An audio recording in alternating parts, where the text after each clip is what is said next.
শুভ দুপুর বন্ধুরা। বাড়িতে ফিরে এসেছি 12টার সময়। তারপর 12:30টার সময় একটু বাজারে গিয়ে মাছ ফাছ কিনে নিয়ে এসেছি। তাই জন্য খুব বকাবকি করলো যে এত বেলায়।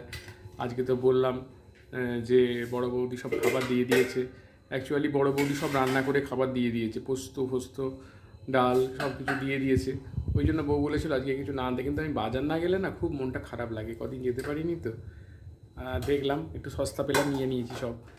তো দেখো বড় বৌদি কি সুন্দর পোস্ত দিয়েছে, এখানে ডাল দিয়েছে, সব দিয়ে দিয়েছে বড় বৌদি। ওখানে ডাল দিয়েছে, মুসুর ডাল, পোস্ত। আর আজকে আমরা দুজনেই খাবো, আমি আর তোমাদের বৌদিই খাবে। কারণ ছেলে গেছে নেমন্তন্ন বাড়ি, ছেলের বন্ধুর বাড়িতে নেমন্তন্ন করলো আসার সঙ্গে সঙ্গে। হোলির নেমন্তন্ন, সেখানে খাবে কবজি ডুবিয়ে। আর আমরা পুরোপুরি পোস্ত ডাল আলু ভাতে খেয়ে নেবো, ব্যাস। বউ বলছিল পাঁপড় ভাজবে, কিন্তু আর ভাল লাগছে না ভাজাভুজি খেতে।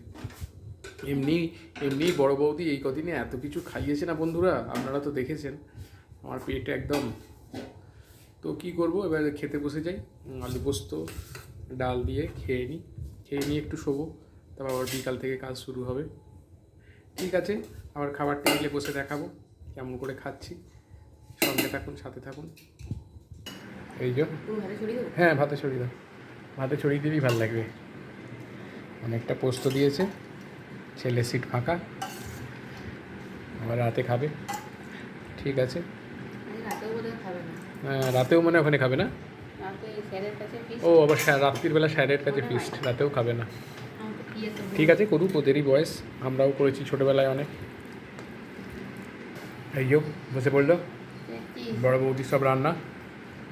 ভালো লাগছে পোস্তটা। ঠিক আছে, শুভ দুপুর, খেয়ে নি একটু শোবো। ঠিক আছে, টাটা।